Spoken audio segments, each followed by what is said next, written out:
ಶ್ರೀ ಗುರುಭ್ಯೋ ನಮಃ. ಎಲ್ಲರಿಗೂ ಈ ಹೊಸ ದುರ್ಮುಖ ಸಂವತ್ಸರದ ಶುಭಾಶಯಗಳು. ಇದು ಹರಿಕಥಾಮೃತ ಸಾರದ 227ನೇ ಮತ್ತು ಕೊನೆಯ ಭಾಗ.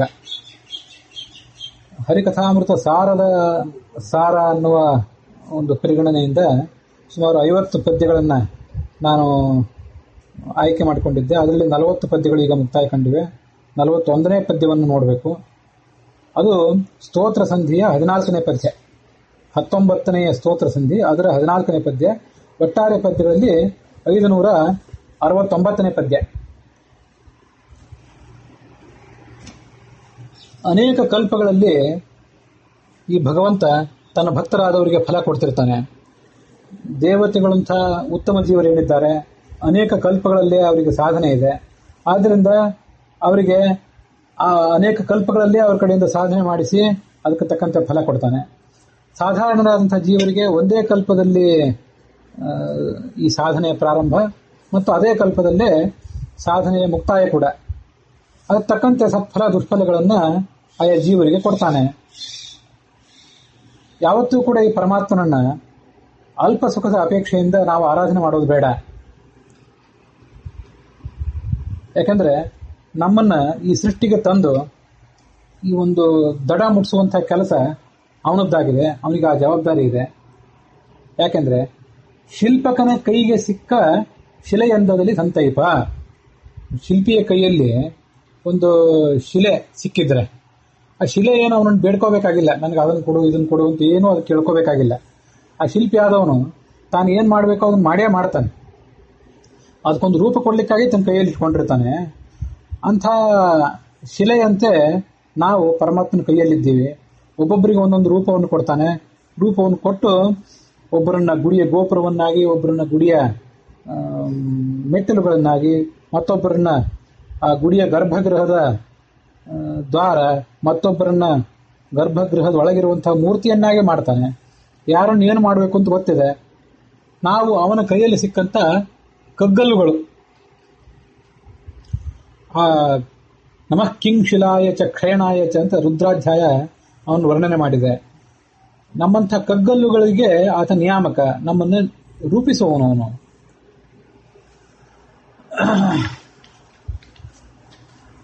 ಮುಂದಿನ ಪದ್ಯ ಈ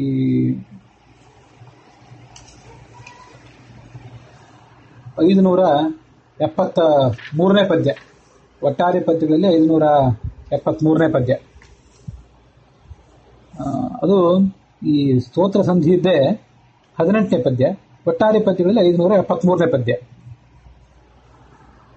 ಕಮಲ ಸಂಭವ ಶರ್ವ ಶಕ್ರಾದ್ಯಮರರೆಲ್ಲರೂ ಇವನ ದುರತಿಕ್ರಮ ಮಹಿಮೆಗಳ ಮನವಚನದಿಂ ಪ್ರಾಂತಗಾಣದಲ್ಲೇ ಶ್ರಮಿತರಾಗಿ ಪದಾಬ್ಜ ಕಲ್ಪದ್ರುಮ ನೆಳಲನ್ನಾಶ್ರಯಿಸಿ ಲಕ್ಷ್ಮೀರಮಣ ಸಂತೈಸೆಂದು ಪ್ರಾರ್ಥಿಪರು ಅತಿ ಭಕುತಿಯಿಂದ. ದೊಡ್ಡ ದೊಡ್ಡ ದೇವತೆಗಳು ಕೂಡ ಹಿಂದೆ ಲಕ್ಷ್ಮೀದೇವಿ ಇವನ ಅಂತವನ್ನು ಕಾಣಲಿಕ್ಕೆ ಅಸಮರ್ಥಳಾಗಿದ್ಲು ಅನ್ನೋ ವರ್ಣನೆ ಬಂದಿತ್ತು. ಅದರಂತೆ ಉಳಿದ ದೇವತೆಗಳು ಹೇಳ್ತಾರೆ, ಬ್ರಹ್ಮ ಶಿವ ಮೊದಲಾದಂಥ ಪ್ರತಿಯೊಬ್ಬ ದೇವತೆಯೂ ಕೂಡ ಯಾರಿಗೂ ತಿಳಿಯದ ಇವನ ಮಹಿಮೆಗಳನ್ನು ತಮ್ಮ ಮನಸ್ಸಿನಿಂದ ಮತ್ತು ಮಾತುಗಳಿಂದ, ತಮ್ಮದೇ ಆದ ಮಾತುಗಳಿಂದ ಅಥವಾ ಮಹಾಭಾರತ ವೇದ ಮೊದಲಾದ ಶಾಸ್ತ್ರಗಳ ಮೂಲಕ ಅದನ್ನು ತಿಳಿಯಬೇಕು ಅಂತ ಪ್ರಯತ್ನಪಟ್ಟು ತಿಳಿಯಲಿಕ್ಕಾಗದೆ ಶಾಂತರಾಗಿ ನಾವು ದಾರಿಯಲ್ಲಿ ನಡೆಯುವಾಗ ಎಲ್ಲಾರು ದಣಿದರೆ ಒಂದು ಗಿಡದ ನೆರಳನ್ನು ಆಶ್ರಯಿಸ್ತೀವಲ್ಲ, ಆ ಥರ ಅವರು ಅವನ ಪಾದಕಮಲ ಅನ್ನುವ ಕಲ್ಪವೃಕ್ಷದ ನೆರಳನ್ನು ಆಶ್ರಯಿಸಿ ಅಲ್ಲಿ ಎಲ್ಲ ಜವಾಬ್ದಾರಿಯನ್ನು ಅವನಿಗೆ ಒಪ್ಪಿಸಿ ತಾವು ಆರಾಮವಾಗಿ ಇದ್ದು ಬಿಟ್ಟಿದ್ದಾರೆ. ನಮ್ಮನ್ನು ಕಾಪಾಡು ಲಕ್ಷ್ಮೀ ರಮಣನೆ ಅಂತ ಕೇಳ್ಕೊತಾ ಇದ್ದಾರೆ. ಇದು ಅವನ ಮಹಿಮಾ. ಮುಂದಿನ ಪದ್ಯ 580ನೇ ಪದ್ಯ. ಇದೇ ಸ್ತೋತ್ರ ಸಂಧಿಯ 25ನೇ ಪದ್ಯ. ಒಟ್ಟಾರೆ ಪದ್ಯಗಳಲ್ಲಿ 580ನೇ ಪದ್ಯ.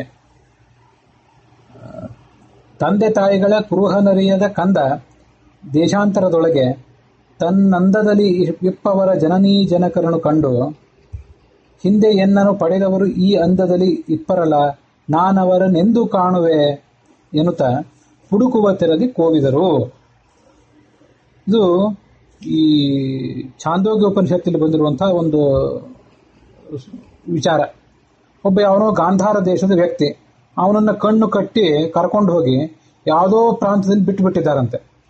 ಅವನು ಅಲ್ಲಿ ತಾನು ಬಂದಂತಹ ಊರಿನಲ್ಲಿ ಯಾರು ಯೋಗ್ಯರಿದ್ದಾರೆ ಅಂತ ನೋಡಿ ಅವರ ಬಳಿಗೆ ಹೋಗಿ ತನ್ನ ಊರು ಇಂಥದ್ದಿದೆ, ಅಲ್ಲಿಗೆ ಹೇಗೆ ಹೋಗಬೇಕು ಅಂತ ತಿಳ್ಕೊಂಡು ಆ ದೇಶಕ್ಕೆ ಹೋಗಿ ಮುಟ್ತಾನೆ. ಹೀಗೆ ಅದು ಛಾಂದೋಗ್ಯ ಉಪನಿಷತ್ತಲ್ಲಿ ಬಂದಂತಹ ಒಂದು ಮಾತು. ಯಥಾ ಸೌಮ್ಯ ಪುರುಷಂ ಗಂಧಾರೇಭ್ಯ ಅಭಿನುದ್ಧಂ ಅಕ್ಷಮಾನೀಯತಂ ತಥೋ ಅತಿಥನೇ ವಿಸೃಜೇತ್ ಅಂತ ಅದು ಪ್ರಾರಂಭ ಆಗ್ತದೆ. ಅದೇ ಥರ ಒಬ್ಬ ಸಾಧಕನ ಗೊಂದಲ ಇದು ಈ ಶ್ಲೋಕದಲ್ಲಿ ಹೇಳಿರೋದು. ತಂದೆ ತಾಯಂದಿರ ಗುರುತು ತಿಳಿಯದಂಥ ಒಬ್ಬ ಮಗ ಯಾವುದೋ ಕಾಲಕ್ಕೆ ತನಗೆ ಬುದ್ಧಿ ತಿಳಿಯೋದಕ್ಕಿಂತ ಮುಂಚೆಯೇ ಯಾವುದೋ ಕಾರಣದಿಂದಾಗಿ ತಂದೆ ತಾಯಂದಿರಿಂದ ಬೇರ್ಪಟ್ಟಿದ್ದಾನೆ, ಬೇರೆ ಬೇರೆ ದೇಶದಲ್ಲಿ ಓಡಾಡ್ತಿದ್ದಾನೆ. ತನ್ನ ಸಮಾನ ವಯಸ್ಕರು ಅಂಥವರೆಲ್ಲ ಏನಿದ್ದಾರೆ ಅವರಿಗೆ ತಂದೆ ತಾಯಿಗಳಿದ್ದಾರೆ, ಬಂಧು ಬಾಂಧವರಿದ್ದಾರೆ ಅನ್ನೋದನ್ನು ನೋಡಿದ್ದಾನೆ. ಹಾಗಾದರೆ ನನಗೂ ಕೂಡ ತಂದೆ ತಾಯಿಗಳು ಇದ್ದಿರಬೇಕಲ್ಲ ಅಂತ ಆಲೋಚನೆ ಮಾಡ್ತಿದ್ದಾನೆ. ಅಂತ ಆಲೋಚನೆ ಮಾಡೋದಲ್ಲದೆ ಹುಡುಕಲಿಕ್ಕೆ ಪ್ರಯತ್ನ ಪಡ್ತಿದ್ದಾನೆ. ಹುಡುಕಿ ನನ್ನ ತಂದೆ ತಾಯಿಯಂದಿರ ಸ್ಥಾನದಲ್ಲಿರುವಂಥ ಲಕ್ಷ್ಮೀ ಮತ್ತು ನಾರಾಯಣರು ಅಥವಾ ಸ್ವಯಂ ಲಕ್ಷ್ಮೀನಾರಾಯಣನೇ ಅವರನ್ನು ನಾನು ಹೇಗೆ ತಲುಪೋದು ಅಂತ ಆಲೋಚನೆ ಮಾಡ್ತಾನೆ. ಶಾಸ್ತ್ರಗಳ ಮೂಲಕ ಆ ಮಾರ್ಗವನ್ನು ತಿಳ್ಕೊಂಡು ಭಗವಂತನನ್ನು ತಲುಪ್ತಾನೆ. ಏವಮೇವ ಇಹ ಆಚಾರ್ಯವಾನ್ ಪುರುಷೋ ವೇದ ತಸ್ಯ ತಾವದೇವ ಚಿರಂ ಯಾವನ್ನ ವಿಮೋಕ್ಷೇಥ ಸಂಪತ್ಸ್ಯತೆ ಇತಿ. ಒಬ್ಬ ಆಚಾರ್ಯನನ್ನ ಗುರುವನ್ನ ಅವಲಂಬಿಸಿಕೊಂಡು ಅವನ ಉಪದೇಶದ ಮೂಲಕ ತಾನು ಪಡೆಯಬೇಕಾದಂಥ ಗತಿಯನ್ನು ತಲುಪ್ತಾನೆ. ಮುಂದಿನ ಪದ್ಯ 698ನೇ ಪದ್ಯ. ಒಟ್ಟಾರೆ ಪದ್ಯಗಳಲ್ಲಿ 698.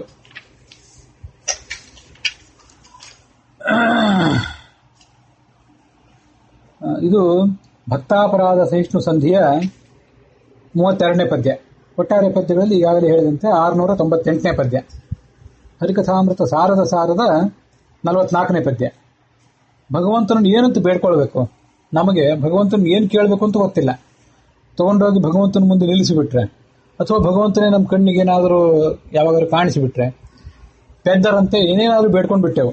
ಅದಕ್ಕೆ ದಾಸರು ಏನು ಬೇಡ್ಕೊಳ್ಬೇಕು ಅಂತ ಹೇಳ್ತಾರೆ ನೋಡಪ್ಪ. ನಾನು ಅವಿವೇಕಿ ಮಾನವ, ಮೂಢ ಮಾನವ, ಎಲ್ಲ ಕಾಲದಿ ಬೇಡಿಕೊಂಬೆ ಇನಿತೆಂದು ದೈನ್ಯದಿ ಬೇಡದಂದದಿ ಮಾಡೋ ಪುರುಷಾರ್ಥಗಳ ಸ್ವಪ್ನದಲ್ಲಿ ಎಂದು ನನ್ನನ್ನು ಏನೂ ಕೇಳಬೇಕು ಅಂತ ಬುದ್ಧಿಯೇ ನನಗೆ ಬರಬಾರ್ದು. ಆ ಥರ ನನ್ನನ್ನು ನೀನು ಪ್ರೇರಿಸು, ನನ್ನೊಳಗೆ ನಿಂತು ಆ ಥರ ಮಾಡು. ನಾನು ಅವಿವೇಕಿಯಾದಂಥ ಮನುಷ್ಯ, ಸ್ವಪ್ನದಲ್ಲೂ ನಾನು ಯಾವ ಪದಾರ್ಥಗಳನ್ನು ಬೇಡಬಾರ್ದು.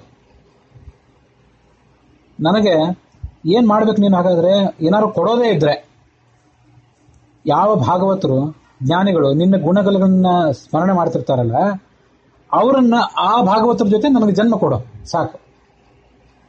ಈ ಥರ ಭಗವಂತನನ್ನು ಬೇಡ್ಕೊಳ್ಬೇಕಂತ. ಅದನ್ನು ಭಾಗವತದಲ್ಲಿ ಒಂದು ಶ್ಲೋಕದಲ್ಲಿದೆ. ಪುನಶ್ಚ ಭೂಯಾತ್ ಭಗವತ್ಯಂತೆ ರತಿ ಪ್ರಸಂಗಶ್ಚ ತದಾಶ್ರಯೇಶು ಮಹತ್ಸು ಯಾಮ್ಯಾಮುಪಯಾಮಿ ಸೃಷ್ಟಿಂ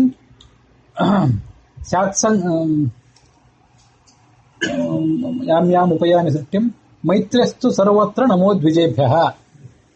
ನಾನು ಜ್ಞಾನಿಗಳಂಥ ಬ್ರಾಹ್ಮಣರ ಸಂಘದಲ್ಲಿರುವಂತಾಗಲಿ ಹಾಗೆ ನನಗೆ ನೀನು ವರ ಕೊಡಬೇಕು. ಅದು ಒಂದು ಶ್ಲೋಕ. ಮತ್ತೊಂದು ಅಥಾನ ಗಾಂಗ್ರ್ಯೋಸ್ತವ ಕೀರ್ತಿ ತೀರ್ಥಯೋ ಅಂತರ್ಬಹಿರ್ಜ್ಞಾನ ಬಹಿಸ್ನಾನ ವಿಧೂತ ಕಲ್ಮಷಾಂ ಭೂತೇಶ್ವನುಕ್ರೋಶ ಸುತತ್ವಶೀಲಿನಾಂ ಸ್ಯಾತ್ಸಂಗ ಮೋನುಗ್ರಹ ಏಷ ನಸ್ತವ. ನನಗೆ ನೀನು ಅನುಗ್ರಹ ಮಾಡಿದ್ದಿ ಮಾಡಬೇಕು ಅಂತ ನಾನು ಕೇಳ್ಕೊತಿದ್ದೇನೆ. ಆದರೆ ನೀನು ಅನುಗ್ರಹ ಮಾಡಿದ್ದೆ ಅನ್ನೋದಕ್ಕೆ ಏನು ಒಂದು ಸೂಚಕ ಬೇಕಲ್ಲ. ಮಾಡ್ಲಿಕ್ಕೆ ಪ್ರಾರಂಭ ಮಾಡಿದ್ದೆ ಅನ್ನಲಿಕ್ಕೆ ನಮಗೇನಾದರೂ ಒಂದು ಸೂಚನೆ, ಆರಂಭದ ಹಂತ ಏನು ಅಂತಂದ್ರೆ ಸಾತ್ಸಂಗಮ ಅಷ್ಟು. ಯಾರು ಒಳ ಹೊರ ಸ್ನಾನಗಳನ್ನು ಮಾಡಿ ಒಳಗೂ ಹೊರಗೂ ಮುಡಿ ಮೈಲಿಗೆಗಳನ್ನ ಪಾವಿತ್ರ್ಯವನ್ನ ಪಾಲನೆ ಮಾಡ್ಕೊಂಡು ಬಂದಿದ್ದಾರಲ್ಲ ಅಂಥವ್ರ ಸಂಗಮನ ನಮಗಾಗಲಿ. ಸಾತ್ಸಂಗ ಮೋನುಗ್ರಹ ಏಷ ನಸ್ತವ, ಅದು ನಿನ್ನ ಅನುಗ್ರಹ ಅಂತ ನಾವು ತಿಳ್ಕೊತೇವೆ. ಹಾಗೆ ಭಾಗವತದಲ್ಲಿ ಬರುವಂತಹ ಶ್ಲೋಕಗಳು ಅದು ನನಗೆ ನೀನು ಕೊಡಬೇಕಾದಂಥ ವರ.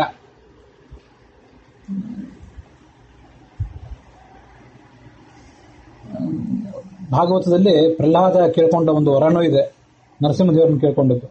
ಯದಿ ರಾಶೀಶ ಮೇ ಕಾಮಾನ್ ವರಾಂಸ್ವಂ ವರದರ್ಷಭ, ನೀನು ವರದ ರಾಜ, ವರದ ರಾಜನಾದಂಥ ನೀನೇನಾದರೂ ವರ ಕೊಡೋದಿದ್ರೆ ಕಾಮಾನಾಂ ಹೃದಯ ಸಂರೋಹಂ, ನನ್ನ ಹೃದಯದಲ್ಲಿ ಕಾಮ ಹುಟ್ಟಲೇಬಾರದು, ನಿನ್ನನ್ನು ಕೇಳಬೇಕು ಅನ್ನೋ ಬಯಕೇ ಬರಬಾರದು. ಕಾಮಾನಾಂ ಹೃದಯ ಸಂರೋಹಂ, ಮುಂದಿನ ಪಾದನ ನೆನಪಿಗೆ ಬರ್ತಿಲ್ಲ. ಹೀಗೆ ಕಾಮವೇ ನನ್ನ ಮನಸ್ಸಿನಲ್ಲಿ ಒಂದು ನಿನ್ನನ್ನು ಏನಾದರೂ ಕೇಳಬೇಕು ಅನ್ನೋ ಅಪೇಕ್ಷೆ ನನ್ನಲ್ಲಿ ಬರಬಾರದು. ಎಸ್ತ ಆಶಿಷ ಆಸಾಸ್ತೆ ನಸಭೃತ್ಯ ಸವೈ ವಣಿಕ್, ಯಾರು ಭಗವಂತನ ಹತ್ರ ಏನಾದ್ರು ಬೇಡ್ತಾನಲ್ಲ ಅವನು ಭಕ್ತ ಅಲ್ಲ, ಅವನೊಬ್ಬ ವಣಿಕ್, ವ್ಯಾಪಾರಿ ಇದ್ದಂತೆ. ದುಡ್ಡು ಕೊಟ್ಟರೆ ವ್ಯಾಪಾರಿಗಳಾದವ್ರು ಸಾಮಾನು ಕೊಡ್ತಾರೆ, ಸುಮ್ಮನೆ ಪುಕ್ಕಟ್ಟೆ ಯಾರಿಗೂ ಸಾಮಾನು ಕೊಡೋದಿಲ್ಲ ಅವರು. ಅದರಂತೆ ಈ ಭಗವಂತನನ್ನೇನಾದ್ರೂ ಬೇಡಬೇಕು ಅಂತ ನಿಂತವನು ಹೇಳಿದ್ದಾನಲ್ಲ, ಇವನೊಬ್ಬ ವ್ಯಾಪಾರಿಯೇ ಸರಿ ಅಂತ ಅವನನ್ನ ಭಾಗವತ ಹಾಸ್ಯ ಮಾಡಿದೆ. ಮುಂದಿನ ಪದ್ಯ 794ನೇ ಪದ್ಯ. ಅದು ಕ್ರೀಡಾ ವಿಲಾಸ ಸಂಧಿಯ 1ನೇ ಪದ್ಯ, ಆರಂಭದ ಪದ್ಯ. ಒಟ್ಟಾರೆ ಪದ್ಯಗಳಲ್ಲಿ ಈಗಾಗಲೇ ಹೇಳಿದಂತೆ 794ನೇ ಪದ್ಯ. ಪಚನ ಅಂದರೆ ನಾವು ಆಹಾರವನ್ನು ಜೀರ್ಣ ಮಾಡ್ಕೊಳ್ಳೋದು, ತಿನ್ನುವುದು, ಓಡಾಡುವುದು, ಭೋಜನ ಮಾಡುವುದು, ಮಾತನಾಡುವುದು, ದಾಂಪತ್ಯ, ಮಲಗುವುದು, ನೋಡೋದು, ಸುಮ್ಮನೆ ಇರೋದು, ಚಲಿಸೋದು, ಈ ಎಲ್ಲ ಅನೇಕ ಕೆಲಸಗಳಿವೆಯಲ್ಲ, ಇನ್ನೇನಾದರೂ ನಮ್ಮ ಪ್ರಯತ್ನದಿಂದ ನಮಗೆ ಸಾಧ್ಯವೇ? ಇದು ಪ್ರಯತ್ನದಿಂದ ಸಾಧ್ಯವೇ ಜನಕ್ಕೆ? ನಾವೇ ಇದನ್ನು ಮಾಡ್ತೀವಿ ಅಂತ ಹೋದ್ರೆ ನಮಗೆ ಸಾಧ್ಯವ? ನಾವು ಚಿಕ್ಕವರಿದ್ದಾಗ, ಶಿಶುಗಳಾಗಿದ್ದಾಗ ಮಾಡಿದ್ವ? ದೊಡ್ಡವರಾಗಿ ರೋಗಗ್ರಸ್ತರಾದಾಗ, ಸಾಯುವ ಪರಿಸ್ಥಿತಿಗೆ ತಲುಪಿದಾಗ ನಾವಿದನ್ನ ಮಾಡ್ಲಿಕ್ಕೆ ಸಾಧ್ಯವೇ? ನಮ್ಮೊಳಗೆ ಪ್ರಾಣ ನಿಂತು ಮಾಡಿಸ್ಬೇಕು, ಅವನೊಳಗೆ ಭಗವಂತ ಇದ್ದು ಮಾಡಿಸ್ಬೇಕು.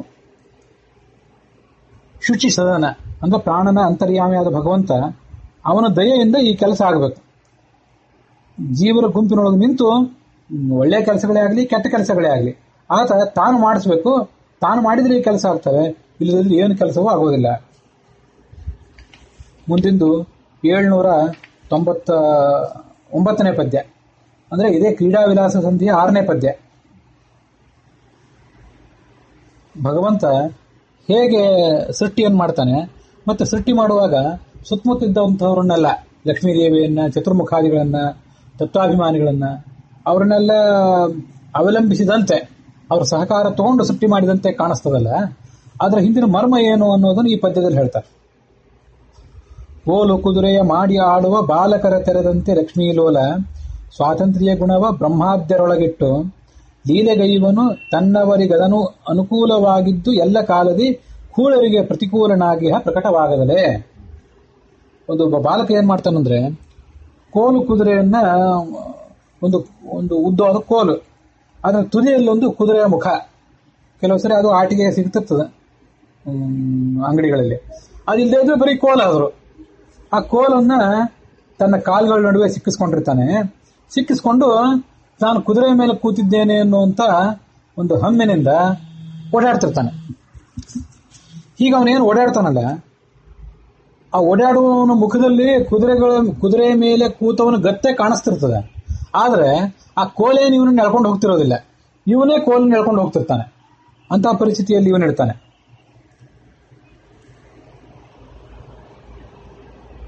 ಹೀಗೆ ನಡಿಬೇಕಾದವನು ತಾನೇ, ಆದರೆ ಕೋಲನ್ನು ಸುಮ್ಮನೆ ಲೀಲೆಗಾಗಿ ಇಟ್ಕೊಂಡಿದ್ದಾನಷ್ಟೇ ಆ ಹುಡುಗ. ಹಾಗೆ ಭಗವಂತನೇ ಎಲ್ಲಾ ಕೆಲಸ ಮಾಡಬೇಕು. ಲಕ್ಷ್ಮೀದೇವಿ, ಚತುರ್ಮುಖ ಬ್ರಹ್ಮ, ಉಳಿದ ತತ್ವಾಭಿಮಾನಿ ದೇವತೆಗಳು, ಅವರಲ್ಲೆಲ್ಲರಲ್ಲೂ ತನ್ನ ಸ್ವಾತಂತ್ರ್ಯ ಗುಣವನ್ನು ಇಟ್ಟಿದ್ದಾನೆ. ಸ್ವಾತಂತ್ರ್ಯ ಗುಣ ಅಂತಂದ್ರೆ ದತ್ತ ಸ್ವಾತಂತ್ರ್ಯ ಅಂತ ಅದಲ್ಲ, ತನ್ನ ಒಂದು ರೂಪವನ್ನು ಅವರಲ್ಲಿ ಇಟ್ಟಿದ್ದಾನೆ. ತನ್ನ ಒಂದು ವಿಭೂತಿ ರೂಪವನ್ನು ಅವರಲ್ಲಿಟ್ಟು ಅವ್ರ ಮೂಲಕ ನಾನಾ ಕೆಲಸಗಳನ್ನ ತಾನೇ ಮಾಡಿಸ್ತಾನೆ. ಸಜ್ಜನರಿಗೆ, ತನ್ನ ಭಕ್ತರು ಯಾರಿದ್ದಾರೆ ಅವರಿಗೆ ಅನುಕೂಲನಾಗಿದ್ದಾನೆ. ತನಗೆ ವಿರೋಧಿಗಳು ಯಾರಿದ್ದಾಗಿದ್ದಾರೆ ಅವರಿಗೆ ಪ್ರತಿಕೂಲನಾಗಿದ್ದಾನೆ. ಅವರಿಗೆ ಅವ್ಯಕ್ತನಾಗಿರ್ತಾನೆ. ಅವರಿಗೆ ಅವನು ತೋರೋದೇ ಇಲ್ಲ. ಸಜ್ಜನರಿಗೂ ಅವ್ಯಕ್ತನಾಗಿರ್ತಾನೆ, ಅಸಜ್ಜನರಿಗೂ ಅವ್ಯಕ್ತನೇ ಆಗಿರ್ತಾನೆ. ಹೀಗೆ ಎಲ್ಲರಿಗೂ ಅವನು ಅವ್ಯಕ್ತನೇ. ಯಾರಿಗೂ ಯಾವ ಸಂದರ್ಭದಲ್ಲೂ ಆತ ಕಾಣಿಸೋದೇ ಇಲ್ಲ. ಜಗತ್ತೆಲ್ಲ ಆತನ ಅಧೀನ ಆಗಿದೆ. ರಮಾ, ವಿರಿಂಚ, ಈಶ ಇವರೆಲ್ಲರೂ ಕಾಷ್ಠಾಧಿವತ್ತು ತದ್ವಶಗಾಹ. ಒಂದು ಕಟ್ಟಿಗೆ ತುಣುಕು ಹೇಗೆ ನಮ್ಮ ಕೈಯಲ್ಲಿದ್ದು ನಾವು ಕೆಲಸ ಮಾಡಿದರೆ ಅದರಲ್ಲಿ ಚಲನೆ, ಇಲ್ಲದೇ ಇದ್ರೆ ಇಲ್ಲ. ಅದರಂತೆ ಜಗತ್ತೆಲ್ಲವೂ ಕೂಡ ಅವನ ಅಧೀನ ಆಗಿದೆ. ಅನ್ನುವಂಥ ಒಂದು ಮಾತು.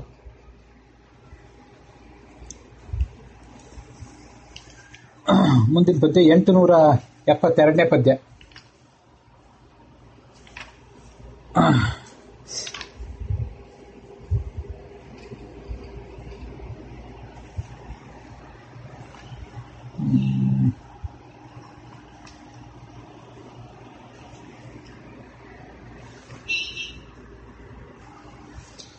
ಮುಂದಿನ ಪದ್ಯ 827ನೇ ಪದ್ಯ. ಇದು ಕ್ರೀಡಾ ವಿಲಾಸ ಸಂಧಿಯ 34ನೇ ಪದ್ಯ. ಒಟ್ಟಾರೆ ಪದ್ಯಗಳಲ್ಲಿ ಈಗಾಗಲೇ ಹೇಳಿದಂತೆ 827ನೇ ಪದ್ಯ. ಒಡೆಯರಿದ್ದ ವನಸ್ಥ ಫಲಗಳ ಬಡಿದು ತಿಂಬವರುಂಟೆ, ಕಂಡರೆ ಹೊಡೆದು ಬಿಸಿಡುವರೆಂಬ ಭಯದಿಂದ ನೋಡಲಂಜುವರು. ಒಂದು ತೋಟಕ್ಕೆ ಒಬ್ಬ ಮಾಲೀಕ ಅಲ್ಲಿದ್ದಾನೆ ಅಂತ ಆದರೆ ಅಲ್ಲಿರೋ ಫಲಗಳನ್ನು ಮತ್ತೇನೆ ಸಸ್ಯಗಳನ್ನು ಯಾರೂ ಅಪಹಾರ ಮಾಡಿಕೊಂಡು ತಿನ್ನೋದು ಸಾಧ್ಯ ಇಲ್ಲ. ಏನಾರು ಅಂತ ಅತಿಕ್ರಮ ಮಾಡಿದರೆ ಹೊಡೆದು ಬಿಡ್ತಾರೆ ಅಂತ ಭಯ ಇರ್ತದೆ. ಆ ಕಡೆ ನೋಡ್ಲಿಕ್ಕೂ ಜನ ಹೆದರ್ತಾರೆ. ಹಾಗೆ ನಾವು ಮಾಡುವಂಥ ಪ್ರತಿಯೊಂದನ್ನು, ನಮ್ಮ ಕರ್ಮ, ಮನೆ, ಹೆಂಡತಿ, ಮಕ್ಕಳು, ಪ್ರತಿಯೊಂದನ್ನು ಭಗವಂತನಿಗೆ ಅಂತ ಅರ್ಪಣೆ ಮಾಡಿಬಿಟ್ರೆ ಆ ಪಾಪಗಳು ನಮ್ಮನ್ನು ನೋಡ್ಲಿಕ್ಕೆ ಹೆದರ್ತವೆ. ಇಲ್ಲದೆ ಹೋದರೆ ನಾವು ಮಾಡೋ ಪ್ರತಿಯೊಂದನ್ನು ಕೂಡ ದುಷ್ಟ ಶಕ್ತಿಗಳು ಅಪಹಾರ ಮಾಡಿ ನಮ್ಮನ್ನ ರಿಕ್ತರನ್ನಾಗಿ ಮಾಡಿಬಿಡ್ತವೆ. ನಾವು ಮಾಡಿದ್ದೆಲ್ಲ ವ್ಯರ್ಥ ಆಗಿಬಿಡ್ತದೆ. ಅದು ಸದಾಚಾರ ಸ್ಮೃತಿಯಲ್ಲಿ ಆಚಾರ್ಯರು ಉಲ್ಲೇಖ ಮಾಡಿದಂಥ ಒಂದು ಶ್ಲೋಕ. ಇಷ್ಟಂ ದತ್ತಂ ಹುತಂ ಜಪ್ತಂ ಪೂರ್ತಂ ಯಚ್ಚಾತ್ಮನ ಪ್ರಿಯಂ ದಾರಾನ್ ಸುತಾನ್ ಪ್ರಿಯಾನ್ ಪ್ರಾಣಾನ್ ಪರಸ್ಮೈ ಸನ್ನಿವೇದಯೇ. ಪರಮಾತ್ಮನಿಗೆ ಎಲ್ಲವನ್ನೂ ಅರ್ಪಣೆ ಮಾಡಬೇಕು. ಅದೇನು, ಹೆಂಡತಿ, ಮಕ್ಕಳು, ನನ್ನ ಪ್ರಾಣ, ನಾನು ಯಜ್ಞ ಮಾಡಿದ್ದು, ಶ್ರವಣ ಮಾಡಿದ್ದು, ಏನೇನು ನನ್ನದಾದ್ದಿದೆ ಅದೆಲ್ಲವೂ ಭಗವಂತನಿಗೆ ಸಲ್ಲಬೇಕಾದದ್ದು. ಭಗವಂತನೇ ಅದನ್ನು ಮಾಡಿಸಿದ್ದಾನೆ ಅನ್ನುವಂಥ ಒಂದು ಎಚ್ಚರ ಬೇಕು. ಹಾಗೆ ಎಚ್ಚರದಿಂದ ಮಾಡಿದ್ದಾದರೆ ಯಾವುದೂ ದುಷ್ಟ ಶಕ್ತಿಗಳಿಂದ ಅಪಹಾರಕ್ಕೊಳಗಾಗೋದಿಲ್ಲ. ಅದು ನಮ್ಮನ್ನ ಯಾವತ್ತೂ ಕೂಡ ಕಾಪಾಡ್ತಿರ್ತದೆ. ಮುಂದಿನ ಪದ್ಯ 987 ಮತ್ತು 988. ಇದು ಕಕ್ಷಾ ತಾರತಮ್ಯ ಸಂಧಿಯ ಕೊನೆ ಪದ್ಯಗಳಿವೆ. ಗ್ರಂಥದ ಫಲಶ್ರುತಿ ಮತ್ತು ಮಂಗಳ ಅಂತಲ್ಲಿ ಬಂದಿರೋದು. 3 ಕಾಲಗಳಲ್ಲಿ ತುತಿಸೆ ಶರೀರ ವಾಂಗ್ಮನ ಶುದ್ಧಿ ಮಾಡ್ಬೋದು.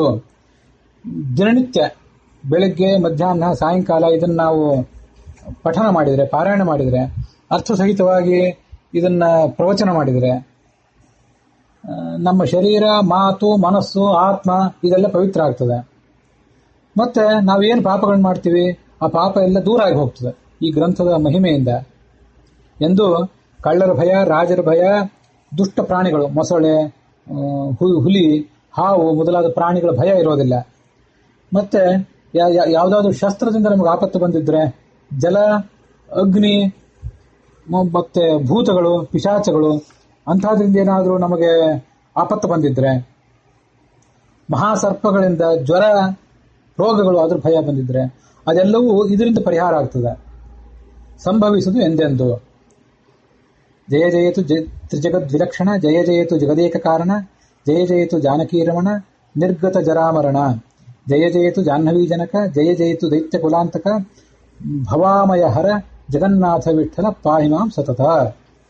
3 ಜಗತ್ತಿಗಿಂತ ನೀನು ವಿಲಕ್ಷಣನಾಗಿದ್ದಿ. ನೀನು ನಮ್ಗಿಂತ ಉತ್ಕೃಷ್ಟನೂ ಆಗಿದ್ದಿ. ನಮ್ಮೆಲ್ಲರನ್ನು ಮೀರಿ ನಿಂತವನಾಗಿದ್ದಿ. ಮುಪ್ಪು ಸಾವುಗಳಿಲ್ಲದೇ ಇದ್ದವನು ನೀನು. ಜಗತ್ತಿಗೆ ಕಾರಣನಾಗಿದ್ದಿ. ಜಾಹ್ನವಿ ಜನಕನಾಗಿದ್ದಿ. ನಿನ್ನ ಪಾದದ ಉಗುರಿನ ಒಂದು ಹೊಡೆತ ಈ ಬ್ರಹ್ಮಾಂಡದ ಕಟಾಹಕ್ಕೆ ಆದಾಗ ಗಂಗಾ ನದಿ ಹುಟ್ಟಿತು. ದೈತ್ಯರನ್ನೆಲ್ಲ ಸಂಹಾರ ಮಾಡಿದವನು ನೀನು. ಸಂಸಾರ ಅನ್ನುವಂಥ ರೋಗ ನಮಗೇನು ಅಂಟಿಕೊಂಡಿದೆ, ಆ ರೋಗವನ್ನು ನೀನು ಪರಿಹಾರ ಮಾಡುವಂಥವನು. ದೈತ್ಯ ಕುಲಾಂತಕ ಭವಾಮಯ ಹರ ಜಗನ್ನಾಥ ವಿಠಲ ಪಾಹಿಮಾಂ ಸತತ. ಇದು ಕೊನೆ ಪದ್ಯ. ಮುಂದೆ ಬರುವಂಥದ್ದು ಫಲಶ್ರುತಿ. ಫಲಶ್ರುತಿ ಸಂಧಿಯನ್ನು ಕೂಡ ನಾವು ಈಗಾಗಲೇ ಶ್ರವಣ ಮಾಡಿ ಮುಗಿಸಾಗಿದೆ. ಇಲ್ಲಿಗೆ ಈ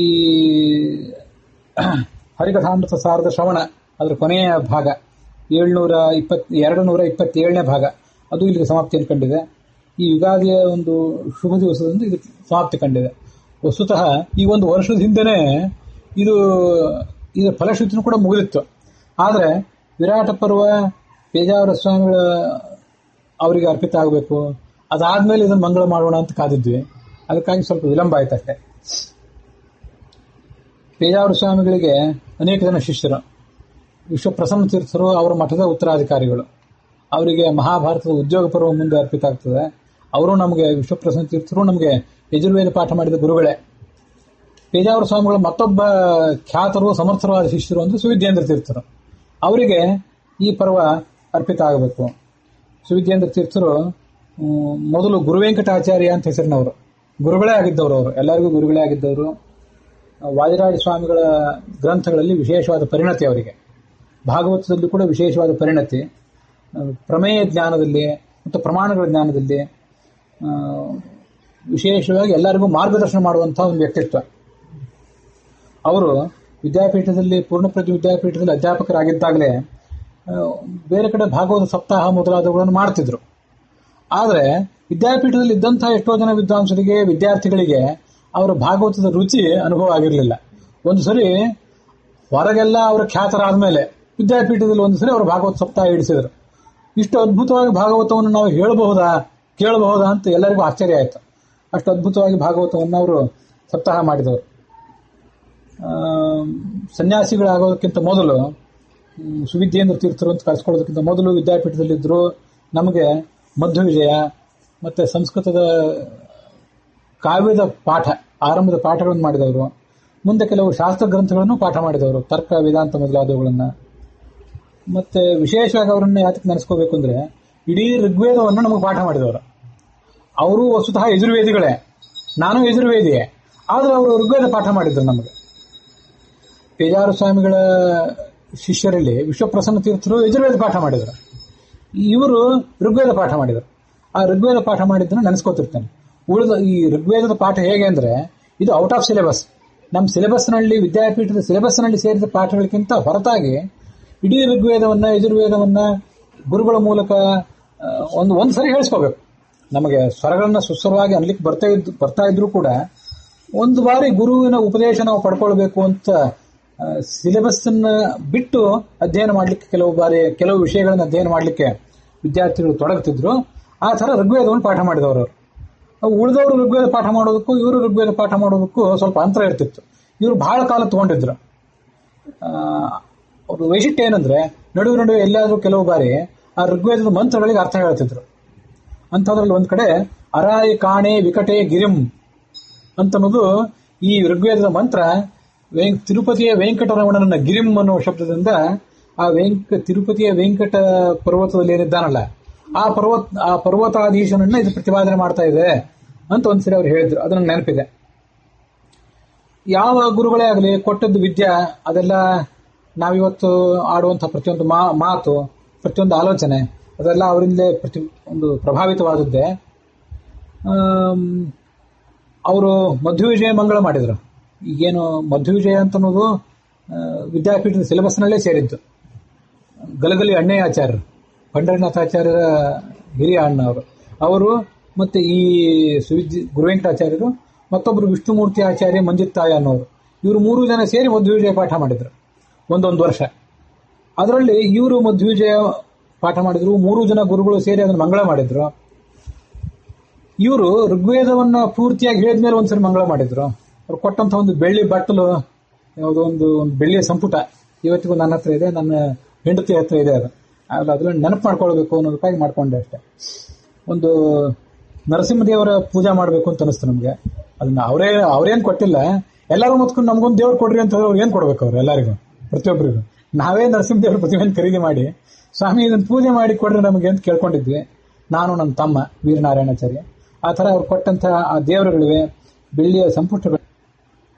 ಮುಖ್ಯವಾಗಿ ಇವತ್ತಿಗೂ ಕೂಡ ಮೇಲಿನ ಮೇಲೆ ವಸ್ತುತಃ ಅಂಥ ದೊಡ್ಡ ವಿದ್ವಾಂಸರನ್ನ ನಾವು ಉಪಯೋಗ ಮಾಡ್ಕೊಂಡದ್ದು ಕಡಿಮೆ, ಅವರಿಂದ ನಾವು ಕಲಿತದ್ದೇ ಕಡಿಮೆ. ಅವ್ರಿಗೆ ಇನ್ನೂ ಹೇಳ್ಕೊಡ್ಬೇಕು ಅನ್ನೋ ಉತ್ಸಾಹ ಹೆಚ್ಚಿದೆ. ಆದರೂ ಯಾವತ್ತಾದ್ರೂ ಮೇಲಿದ ಮೇಲೆ ಏನಾದರೂ ಫೋನ್ ಮಾಡಿ ಕೇಳ್ತಿರ್ತೀನಿ, ಕೆಲವು ಬಾರಿ ಪ್ರತ್ಯಕ್ಷ ಏನಾದರೂ ಕೇಳ್ತಿರ್ತೀನಿ. ಅವರು ಅಲ್ಲೇ ವಿವರಣೆ ಮಾಡಿ ಹೇಳ್ತಾರೆ. ಕೆಲವು ಸರಿ ಇಂಥ ಪುಸ್ತಕಗಳನ್ನ ಓದು, ಇದರಲ್ಲಿ ಈ ಮಾಹಿತಿ ಇದೆ ನೋಡು ಅಂತ ಹೇಳ್ತಿರ್ತಾರೆ. ಮತ್ತೆ ಇವತ್ತು 2016ನೇ ಇಸ್ವಿ. ಈ 6 ವರ್ಷದ ಹಿಂದೆ ಇಲ್ಲಿ ಈ ಮಠದೊಳಗೆ ಉಪನ್ಯಾಸ ಕಾರ್ಯಕ್ರಮ ಪ್ರಾರಂಭ ಆಗಿತ್ತು. ಅದಕ್ಕಿಂತ ಒಂದು 15 ದಿವಸದ ಮೊದಲು ನನಗೆ ನಾರಾಯಣ ವರ್ಮ ಜಪ ಮಾಡ್ರಿ ಅಂತ ಒಬ್ರು ಸಲಹೆ ಕೊಟ್ಟರು. ಶ್ರೀಶಗುಣ ದರ್ಪಣ, ನಾರಾಯಣ ವರ್ಮ ಮತ್ತು ಶ್ರೀಶಗುಣ ದರ್ಪಣ ಸಂಪುಟೀಕರಣ ರೂಪವಾಗಿ. ಯಾರ ಕಡೆಯಿಂದ ಅದನ್ನು ಉಪದೇಶ ತಗೋಬೇಕು ಅಂತಂದ್ರೆ ಸುವಿದ್ಯೇಂದ್ರ ತೀರ್ಥರೇ ಅದಕ್ಕೆ ಯೋಗ್ಯರು. ಅವರಿಗೆ ಅದು ಸಿದ್ಧಿ ಆಗಿದೆ. ನೀವು ಅವ್ರ ಕಡೆ ಒಂದು ಉಪದೇಶ ತಗೊಳ್ರಿ ಅಂತ ನಮ್ಮವರೊಬ್ಬರು ನನಗೆ ಸಲಹೆ ಕೊಟ್ಟರು. ಅವರನ್ನ ಫೋನ್ ಮೂಲಕ ಸಂಪರ್ಕಿಸಿದೆ. ಇನ್ನೂ ಮದುವೆ ಆಗಿಲ್ವಾ ಅಂತ ಕೇಳಿದ್ರು. ಇಲ್ಲ ಅಂತ ಹೇಳಿದೆ. ಅವ್ರಿಗೆ ಅದು ಹೆಂಗೋ ಗೊತ್ತಾಯ್ತು. ಈ ಹೇಳಿದವರು ನಾರಾಯಣ ವರ್ಮ ನೀವು ಜಪ ಮಾಡ್ರಿ, ಪಾರಾಯಣ ಮಾಡ್ರಿ, ಸುವಿದ್ಯೇಂದ್ರ ಕಡೆಯಿಂದ ಅದನ್ನು ಉಪದೇಶ ತಗೊಳ್ರಿ ಅಂತ ಹೇಳಿದವರು ಇದೇ ಉದ್ದೇಶಕ್ಕಾಗಿ ಹೇಳಿದ್ರು. ಮದುವೆ ಆಗಲಿ ಬಿಡ್ಲಿ, ಉಪದೇಶ ಅಂತೂ ತಗೊಂಡ್ಬಿಡೋಣ ಅಂತ ನಂದು ಆಲೋಚನೆ ಇತ್ತು. ಆಯ್ತು, ಒಂದು ಇಂಥ ಶುಭ ಮುಹೂರ್ತದಲ್ಲಿ ಒಂದು ಬಿದಿಗೆ ದಿವಸ ಬೆಳಿಗ್ಗೆ ನನಗೆ ಫೋನ್ ಮಾಡು, ನಾನು ಸ್ನಾನ ಮಾಡಿ ಕೂತಿರ್ತೀನಿ, ನೀನು ಸ್ನಾನ ಮಾಡು, ಫೋನ್ ಮೂಲಕನೇ ಒಂದೊಂದು ಅಕ್ಷರ ಉಪದೇಶ ಕೊಟ್ಬಿಡ್ತೀನಿ ಸಾಕು. ಎಲ್ಲ ಸರ್ವಮೂಲದಲ್ಲಿ, ಸುಧಾದಲ್ಲಿ, ಬ್ರಹ್ಮಸೂತ್ರಗಳಲ್ಲಿ ಶಾಂತಿ ಪಾಠ ಎಲ್ಲ ಆಗಿರ್ತದೆ ನಿಮಗೆ. ಇದು ನಾನೇ ಪ್ರತಿಯೊಂದು ಶ್ಲೋಕವನ್ನು ಹೇಳಿಕೊಡ್ಬೇಕಾಗಿಲ್ಲ. ಶ್ರೀಶಗುಣದರ್ಪಣದ ಒಂದು ಶ್ಲೋಕ, ನಾರಾಯಣ ವರ್ಮದ ಒಂದು ಶ್ಲೋಕ ಹೇಳಿಕೊಟ್ಬಿಡ್ತೀನಿ, ಪಾರಾಯಣ ಮಾಡ್ತಾ ಹೋಗು, ಅದರಿಂದ ಎಲ್ಲ ಅನುಕೂಲ ಆಗ್ತದೆ ಅಂತ ಹೇಳಿದ್ರು, ಹರಸಿದ್ರು. ಅದನ್ನು ಈ ಸಂದರ್ಭದಲ್ಲಿ ನೆನಪು ಮಾಡ್ಕೊಳ್ಬೇಕು. ನನಗೆ, ನನ್ನ ತಮ್ಮ ವೀರನಾರಾಯಣನಿಗೆ, ಮತ್ತೆ ಮತ್ತೊಬ್ಬ ತಮ್ಮ ಮಾಧವಾಚಾರ್ಯ, ವೀರನಾರಾಯಣಾಚಾರ್ಯ, ಇವರೆಲ್ಲರಿಗೂ ಕೂಡ ಪೂರ್ವಾಶ್ರಮದಲ್ಲೂ ಕೂಡ ಬಹಳ ಆಪ್ತರಾಗಿದ್ದವರು, ಈಗಲೂ ಕೂಡ ಅಷ್ಟೇ ಆಪ್ತರಾಗಿದ್ದವರು, ಕೂತ್ಕೊಂಡು ಹರಟೆ ಹೊಡೆಯುವಷ್ಟು ಒಂದು ಸಲಿಗೆ ಇದ್ದಂಥ ಸ್ವಾಮಿಗಳಲ್ಲಿ ಒಬ್ಬರು. ಪೇಜಾವರ ಸ್ವಾಮಿಗಳ ಬಗ್ಗೆ ಹೇಳಿದಾಗ ಅವರು ಉಳಿದ ಶಿಷ್ಯರ ಬಗ್ಗೆ ಎಲ್ಲ ಹೇಳಿದ್ವಿ. ಇವ್ರ ಹೆಸರನ್ನು ತಗೊಳ್ಳೋದೇ ಅಲ್ಲಿ ಮರ್ತು ಬಿಟ್ಟಿತ್ತು. ಬಹುಶಃ ಹೀಗಿದ್ದಿರಬೇಕು ದೇವರ ಸಂಕಲ್ಪ. ಬರೀ ಇವ್ರ ಹೆಸರು ತಗೊಂಡು ಸಾಲದು, ಅವ್ರ ಹೆಸರಿಗೆ ಒಂದು ಪ್ರತ್ಯೇಕವಾದ ಗ್ರಂಥವೇ ಅರ್ಪಿತ ಆಗಬೇಕು. ಅದು ಗ್ರಂಥದ ಮಂಗಳವೇ ಅವ್ರ ಮೂಲಕ ಆಗಬೇಕು ಅಂತ ಸಂಕಲ್ಪ ಇದ್ದಿರಬೇಕು. ಆವಾಗ ಅವ್ರ ಹೆಸರು ಮರ್ತಿರಬೇಕು ಆ ವಿರಾಟ್ ಪರ್ವದ ಮುಕ್ತಾಯ ಆಗುವಾಗ. ಅದಕ್ಕಾಗಿ ಆ ವಿರಾಟ್ ಪರ್ವದ ಮುಕ್ತಾಯ ಮೊನ್ನೆ ಪೇಜಾವರ ಸ್ವಾಮಿಗಳು ಪರ್ಯಾಯ ಕೂಡುವ ದಿವಸ ಆಗಿದೆ.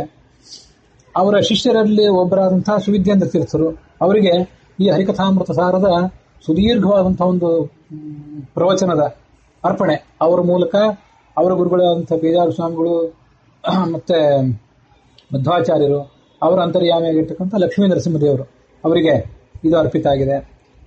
ಜಗನ್ನಾಥದಾಸರಿಗೆ ನಾನು ಇದನ್ನು ಯಾವಾಗ ಪ್ರವಚನ ಮಾಡಲಿಕ್ಕೆ ಶುರು ಮಾಡಿದ್ನಲ್ಲ, ಆವತ್ತಿನಿಂದನೂ ಜಗನ್ನಾಥದಾಸರಿಗೆ ಮತ್ತೆ ಗೋಪಾಲದಾಸರಿಗೆ, ವಿಜಯದಾಸರಿಗೆ ಮತ್ತು ಪುರಂದರದಾಸರಿಗೆ ನೈವೇದ್ಯ ಮಾಡುವುದನ್ನು ಒಂದು ರೂಢಿಸಿಕೊಂಡೆ. ಯತಿಗಳಿಗೆ ಮತ್ತು ದಾಸರಿಗೆ ಭಾಗೀರಥಿ, ತುಳಸಿ, ಗೋವು ಇವುಗಳೆಲ್ಲದಕ್ಕೂ ಪ್ರತ್ಯೇಕವಾಗಿ ಒಂದು ನೈವೇದ್ಯ ಮಾಡುವಂತಹ ಒಂದು ಅಭ್ಯಾಸವನ್ನು ರೂಢಿಸಿಕೊಂಡೆ. ಇವತ್ತಿಗೂ ಅದನ್ನು ಮುಂದುವರಿಸಿಕೊಂಡು ಬರ್ತಿದ್ದೇನೆ. ಜಗನ್ನಾಥದಾಸರು ಕನ್ನಡದಲ್ಲಿ ಬರೆದಿರಬಹುದು ಗ್ರಂಥ, ಆದರೆ ಅದು ಟೀಕಾ ಏನಿದೆ, ಜಯತೀರ್ಥರ ಟೀಕೆ, ಆ ಟೀಕೆಗೆ ರಾಯರು, ರಘುತ್ತಮ ಸ್ವಾಮಿಗಳು, ವಾದರಾಜರು ಮೊದಲಾದವರು ಸಂಸ್ಕೃತದಲ್ಲಿ ಟಿಪ್ಪಣಿ ಬರೆದ್ರಲ್ಲ, ಇದು ಕನ್ನಡದಲ್ಲಿ ಬರೆದ ಟಿಪ್ಪಣಿ ಅಷ್ಟೇ. ಆ ಟಿಪ್ಪಣಿ ಅಂಥ ಟಿಪ್ಪಣಿಗಳಿಗಿಂತ ಇದು ಯಾವುದೇ ದೃಷ್ಟಿಯಿಂದ ಏನು ಕಡಿಮೆ ಇದ್ದಲ್ಲ, ಅಂತ ಅದ್ಭುತವಾದಂತಹ ಕನ್ನಡದ ಟಿಪ್ಪಣಿ ಅಷ್ಟೇ ಇದು. ಆದ್ರಿಂದಲೇ ಒಂದೆರಡು ಕಡೆ ಜಗನ್ನಾಥದಾಸರು ಹೇಳಿದಂಥ ಕೆಲವು ಅಂಶಗಳನ್ನು ನಾನು ವಿಮರ್ಶೆ ಮಾಡಿದೆ. ಜಗನ್ನಾಥದಾಸರು ಬಹಳ ದೊಡ್ಡವರು, ಅವ್ರ ಮುಂದೆ ಅವ್ರು ಮಾಡಿದಂಥ ಗ್ರಂಥಗಳನ್ನು ವಿಮರ್ಶೆ ಮಾಡುವ ಯೋಗ್ಯತೆ ಇದ್ದವ್ರು ನಾವಲ್ಲ. ಆದರೆ ವಿಮರ್ಶೆ ಮಾಡೋದು ಅಂದ್ರೆ ಏನರ್ಥ, ನಾವು ನಿಮ್ಮ ಶಿಷ್ಯ ಕೋಟಿಯಲ್ಲಿ ಸೇರಿದವರು, ಶಿಷ್ಯಗಣದಲ್ಲಿ ಸೇರಿದವರು, ನಮಗೆ ಈ ನೀವು ಹೇಳಿದಂಥ ಕೆಲವು ಸಂಗತಿಗಳು, ಈ ದತ್ತ ಸ್ವಾತಂತ್ರ್ಯ ಮತ್ತೆ ಕಕ್ಷಾ ತಾರತಮ್ಯದಲ್ಲಿ 18ನೇ ಕಕ್ಷಾದಲ್ಲಿ ಶೇಷ ಶತಸ್ಥ ದೇವತೆಗಳ ವಿಚಾರ, ಇವೆಲ್ಲ ಕೆಲವು ಗೊಂದಲಕ್ಕೆ ಕಾರಣ ಆಗಿವೆ. ದಾಸರ ಶುದ್ಧವಾದ ಪಾಠ ಯಾವುದು, ಅವರ ಅಭಿಪ್ರಾಯ ಏನು ಅನ್ನೋದನ್ನು ತಿಳ್ಕೊಳ್ಳೋದು ಕಷ್ಟ ಆಗಿದೆ ಅಂತ ಅವ್ರ ಎದುರಿಗೆ ಆ ಗೊಂದಲವನ್ನು ತೋಡ್ಕೊಂಡಿದ್ದಷ್ಟೇ, ಅವ್ರು ಹೇಳಿದ್ದನ್ನು ನಿರಾಕರಣೆ ಮಾಡಿದ್ದಲ್ಲ. ಇದನ್ನ ನಾನು ಎಲ್ಲಿಯೇ ವಿಮರ್ಶೆ ಮಾಡಿದ್ದನ್ನ ಯಾರು ಕೇಳೋರಿದ್ರೆ ಅವ್ರು ಈ ದೃಷ್ಟಿಯಿಂದ ಅದನ್ನು ತಗೊಳ್ಬೇಕು. ದಾಸರನ್ನ ಟೀಕೆ ಮಾಡಿ ಯಾವ ಪಾಪಕ್ಕೆ ನಾವು ಗುರಿಯಾಗಬೇಕು, ಅದೆಲ್ಲ ಅಲ್ಲ. ದಾಸರಿಗೆ ಈ ಹರಿಕಥಾಮೃತಸಾರ ಬರೆಯುವಾಗ ಇಡೀ ಸರ್ವಮೂಲ, ಇಡೀ ರಾಮಾಯಣ, ಭಾರತ, ಭಾಗವತ, ಪುರಾಣಗಳೆಲ್ಲ ಬುದ್ಧಿಸ್ತಾಗಿತ್ತು. ಅಂತಹ ಮಹಾ ವಿದ್ವಾಂಸ, ಭಕ್ತಿ ಪರವಶರಾಗಿ ಅವರು ಬರೆದಿದ್ದಾರೆ. ಅಂಥದನ್ನ ವಸ್ತುತಃ ಇದನ್ನು ಹೇಳಲಿಕ್ಕೆ ಯಾರು ಸಮರ್ಥರು? ಎಷ್ಟೋ ಜನ ಸಮರ್ಥರು ಇರಬಹುದು. ನನ್ನ ಸಂಪರ್ಕದಲ್ಲಿ ಇದ್ದಂಥವರು ಸುವಿದ್ಯೇಂದ್ರ ಸ್ವಾಮಿಗಳು, ಅವರ ಪ್ರವಚನ, ಅವ್ರದ್ದು ಪ್ರವಚನದ ರೆಕಾರ್ಡಿಂಗ್ ಇದೆ. ಗೋವಿಂದಾಚಾರ್ಯರು, ಬನ್ನಂಜಿ ಗೋವಿಂದಾಚಾರ್ಯ ಅವರು ಇದನ್ನು ಪೂರ್ಣ ಪ್ರವಚನ ಮಾಡಿಲ್ಲ, ಒಂದ್ 2-4 ಸಂಧಿ ಮಾತ್ರ ಪ್ರವಚನ ಮಾಡಿದ್ದಾರೆ. ಮುಂದಿನ ಸಂಧಿಗಳನ್ನು ಪ್ರವಚನ ಮಾಡ್ರಿ ಅಂತ ಒಂದ್ಸರಿ ನಾನೇ ವಿನಂತಿ ಮಾಡ್ಕೊಂಡಿದ್ದೆ. ನೋಡ್ಬೇಕು, ಸಮಯ ಆದ್ರೆ ಮಾಡ್ತೀನಿ ಅಂದಿದ್ರು. ಅವ್ರ ಪ್ರವಚನವನ್ನು ಕೇಳಿದ್ದೀನಿ. ಮತ್ತೆ ಮತ್ತೊಬ್ಬ ಮಹಾವಿದ್ವಾಂಸರಾದಂತಹ ಹಯೋಧನ ಪುರಾಣಿಕರು ಈ ಹರಿಕಥಾಮೃತಸಾರಕ್ಕೆ ವಿಸ್ತೃತವಾದ ಟಿಪ್ಪಣಿ ಬರೀಲಿಕ್ಕೆ ಹೊರಟಿದ್ದಾರೆ. ಅದಿನ್ನೂ 8-10 ಸಂಧಿ ಮಾತ್ರ ಆಗಿದೆ. ಅದನ್ನು ಎಲ್ಲ ಶ್ರವಣ ಪುಸ್ತಕಗಳೆಲ್ಲ ಓದಿದ್ದೇನೆ. ಹರಿಕಥಾಮೃತಸಾರ ಪ್ರವಚನ ಮಾಡುವಾಗ ವಿಶೇಷ ತಾರತಮ್ಯದ ಬಗ್ಗೆ ಹೇಳುವಾಗೆಲ್ಲ ಸುವಿದ್ಯೇಂದ್ರ ಸ್ವಾಮಿಗಳನ್ನ, ಪುರಾಣಿಕರನ್ನ ಮುಖತಃ ಸಂಪರ್ಕ ಮಾಡಿದ್ದೇನೆ, ಫೋನ್ ಮೂಲಕ ಸಂಪರ್ಕ ಮಾಡಿದ್ದೇನೆ. ಬೇಕಾದಷ್ಟು ಅವ್ರ ಸಹಾಯ ಎಲ್ಲ ತಗೊಂಡಿದ್ದೇನೆ. ಅವರಿಗೆಲ್ಲ ಕೃತಜ್ಞನಾಗಿದ್ದೇನೆ. ಮತ್ತೆ ವ್ಯಾಸನಕೆರೆ ಪ್ರಬಂಧನಾಚಾರ್ಯರ ಪುಸ್ತಕ ಇಲ್ಲಿದೆ. ಅವ್ರದ್ದೇನು ನನಗೆ ವೈಯಕ್ತಿಕ ಪರಿಚಯ ಇಲ್ಲ. ಆ ಪುಸ್ತಕ ಮತ್ತು ಎಷ್ಟೋ ಪುಸ್ತಕಗಳು, ಯಾರ್ಯಾರ್ದೋ ಬರೆದಂಥ ಪುಸ್ತಕಗಳು, ಅವನು ಎಲ್ಲವನ್ನು ಕೂಡ ನಾನು ಸಹಾಯಕ್ಕಾಗಿ ತಗೊಂಡಿದ್ದೇನೆ. ಈ ಹರಿಕಥಾಮೃತಸಾರವನ್ನು ಪ್ರವಚನ ಮಾಡಲಿಕ್ಕೆ ಸರ್ವಮೂಲ ಎಲ್ಲ ಟೀಕಾ ಟಿಪ್ಪಣಿಗಳ ಸಮೇತ ಸರ್ವಮೂಲವನ್ನು ಅಧ್ಯಯನ ಮಾಡಿದವರು, ಮತ್ತೆ ಅದೆಲ್ಲ ಬುದ್ಧಿಯಲ್ಲಿದ್ದವರು, ನೆನಪಿದ್ದವರು. ಇಡೀ ರಾಮಾಯಣವನ್ನು 16 ಬಾರಿ ಪ್ರವಚನ ಮಾಡಿದವರು, ಮಹಾಭಾರತ ಭಾಗವತಗಳಲ್ಲಿ ನುರಿತವರು. ಇದು ಕೈ ಹಾಕಬೇಕು. ಇವತ್ತು ನಾವು ಸುತ್ತ ಕೈಯೇ ಹಾಕಬಾರ್ದು. ಆದ್ರೆ ಕೊನೆ ಪಕ್ಷ ನಮ್ಮ ಇತಿಮಿತಿಯಾರು ತಿಳ್ಕೊಳ್ಳಿಕ್ಕಾದ್ರೂ ಕೈ ಹಾಕಬೇಕು. ನಾವಿದು ಕೈ ಹಾಕಬಾರ್ದು ಅಂತ ತಿಳ್ಕೊಳ್ಳಿಕ್ಕಾದ್ರೂ ಕೈ ಹಾಕಬೇಕು. ಆ ಥರ ಕೈ ಹಾಕಿದ್ದೇನೆ ಅಷ್ಟೇ. ಕೈ ಹಾಕುವಾಗ 900 ಪದ್ಯ ಭಾಳೇನು ಆಳಕ್ಕೆ ಇಳಿಯೋದು ಬೇಡ, ಮೇಲ್ಮೇಲೆ ಹೇಳಿ ಮುಗಿಸಿಬಿಡೋಣ. ಯಾಕಂದ್ರೆ ನಾಳೆ ಎಲ್ಲಾದ್ರೂ ಯಾರಾದರೂ ಹರಿಕಥಾಮೃತ ಸಾರದ ಬಗ್ಗೆ ಏನಾದ್ರು ಕೇಳಿದ್ರೆ ಸ್ವಲ್ಪ ಅದ್ರ ಪರಿಚಯ ಇರಲಿ ಅಂತ ಶುರು ಮಾಡಿದ್ದೆ. ಆದ್ರೆ ಒಳಗೆ ಇಳಿದ ಮೇಲೆ ಸುಮ್ಮನೆ ಮೇಲ್ಮೇಲೆ ಹೇಳಲಿಕ್ಕೆ ಮನಸ್ಸೇ ಆಗಲಿಲ್ಲ. ಅಲ್ಲಿ ದಾಸರು ಯಾವ್ಯಾವ ಅಭಿಪ್ರಾಯದಿಂದ ಯಾವ್ಯಾವ ಪದ್ಯಗಳನ್ನ ನಿಬದ್ಧ ಮಾಡಿದ್ದಾರೆ ಅಂತ ಅನ್ನೋದನ್ನೆಲ್ಲ ಕೂಡ ಹೇಳಲೇಬೇಕು ಅಂತ ಮನಸ್ಸಾಯಿತು. ಅದರಿಂದ ಒಟ್ಟಾರೆ 727 ಭಾಗಗಳಾದವು. ಇದ್ರದ್ದು 227 ಭಾಗಗಳು, ಅಷ್ಟು ಧ್ವನಿ ಮುದ್ರಣಗಳಾದವು. ಕಕ್ಷಾ ತಾರತಮ್ಯದ ವಿಷಯಗಳನ್ನು ಕೂಡ ಸಾಕಷ್ಟು ವಿಸ್ತೃತ ರೂಪದಲ್ಲಿ ಹೇಳಿದ್ದೇನೆ. ಸರ್ವಮೂಲಗಳ ಎಷ್ಟೋ ಸಂಗತಿಗಳನ್ನು ಕೂಡ, ಮತ್ತೆ ವೇದದ ರುದ್ರಾಧ್ಯಾಯದ ವಿಶೇಷ ಸಂಗತಿಗಳನ್ನೆಲ್ಲ ನನ್ನ ಶಕ್ತಿಗನುಸಾರವಾಗಿ ಹೇಳಿ ಪ್ರಯತ್ನ ಪಟ್ಟಿದ್ದೇನೆ. ಆಗಲೇ ಹೇಳಿದಂತೆ ಇನ್ನೂ ದೊಡ್ಡವರೇ ಅದು ಕೈ ಹಾಕಬೇಕು, ಆದರೂ ನಾವು ಹಾಕಿದ್ದೇವೆ. ಅಲ್ಲಿಗೆ ಈ ಗ್ರಂಥದ ಸಮಾಪ್ತಿ, ಇದರ ಮಂಗಳ ಕೂಡ ಮುಕ್ತಾಯ ಕಂಡಿದೆ. ಸುವಿದ್ಯೇಂದ್ರ ಸ್ವಾಮಿಗಳ ಅಂತರ್ಯಾಮಿಯಾಗಿರ್ತಕ್ಕಂಥ, ಯಾಕಂದ್ರೆ ಪುರಾಣಿಕರಿಗೆ ಮೊದಲಾದವರಿಗೆ ಮಹಾಭಾರತದ ಉಳಿದ ಪರ್ವಗಳು ಅರ್ಪಿತ ಆಗೋದಿದೆ. ಮಧ್ವವಿಜಯ ಗೋವಿಂದಾಚಾರ್ಯರಿಗೆ ಮೂಲಕ ಭಗವಂತರಿಗೆ ಅರ್ಪಿತ ಆಗೋದಿದೆ. ಇದು ಸುವಿದ್ಯೇಂದ್ರ ಸ್ವಾಮಿಗಳ ಮೂಲಕ ಮಧ್ವರ ಅಂತರ್ಯಾಮಿಯಾದ ಆ ನರಸಿಂಹನಿಗೆ ಅರ್ಪಿತ ಆಗಬೇಕು. ಅವರೆಲ್ಲರ ಆಶೀರ್ವಾದ ನಮ್ಮ ಮೇಲೆ ಇರಬೇಕು ಅಂತ ಕೋರಿಕೊಂಡು ಈ ಯುಗಾದಿ ದಿವಸ ಇದನ್ನು ಸಮಾಪ್ತ ಮಾಡ್ತಿದ್ದೇನೆ. ಶ್ರೀಕೃಷ್ಣಾರ್ಪಣ ವಸ್ತು.